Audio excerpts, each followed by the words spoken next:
L'écologie a commencé à se faire entendre à la fin des années 60, mais au début des années 80, le respect de la nature et de ses eaux n'est pas tout à fait pour la société le cadet de ses soucis, mais pas loin. Il y a un an, un communiqué de la municipalité de Dijon rappelait qu'en raison de la mauvaise qualité de l'eau, les baignades étaient interdites sur l'ensemble du lac Kyr. Alors, quand revient le temps d'aller faire trempette ici ou là, le baigneur peut manifester, à tort, nous dit-on, quelques inquiétudes. Des inquiétudes que rien ne justifie le plus souvent, car il faut savoir que tout cet éventail de lieux de baignade est sous surveillance de manière permanente.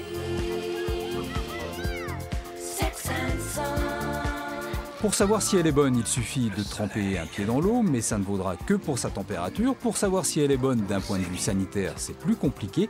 C'était autrefois l'une des missions de la Direction départementale des affaires sanitaires et sociales, devenue en 2010 Agence régionale de santé. Le mode de prélèvement et les pollutions recherchées sont codifiés par des règlements européens et les baignades classées de A à D, très bonnes à mauvaises. On s'aperçoit alors que c'est par les plus grandes rivières de la région que la pollution s'invite sur les points de baignade. En 1981, 15 d'entre eux en Côte d'Or se voient décerner le label « mauvaise eau de baignade ». Il s'agit de zones de baignade situées sur la Saône en aval de Châlons et sur l'Yonne en aval d'Auxerre et de Sens. Dans la plupart des cas, des rejets industriels et urbains étaient à l'origine des pollutions. Ce qui alimente le lac Kyr à Dijon, c'est louche, et si c'est louche, c'est pas clair. La réputation de l'un des points d'eau les plus fréquentés de la région, sans pourtant être à sec, a connu une petite traversée du désert. Je sais que l'eau, elle est pas très propre là. Donc il y a plein de saleté et tout. Quand mes enfants se baignent, ils ont des plaques rouges sur la peau. Et pourtant, comme dans la plupart des autres lieux de baignade de Côte d'Or, aucune pollution particulière n'a été détectée cette année-là.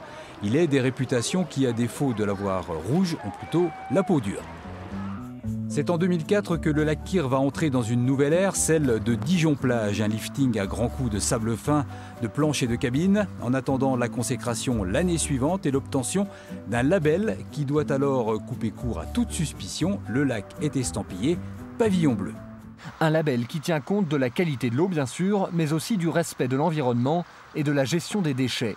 Enfin, bon élève, Dijon a satisfait à toutes ces exigences après 3 candidatures rejetées et devient la 10e ville éloignée des côtes à obtenir le pavillon bleu.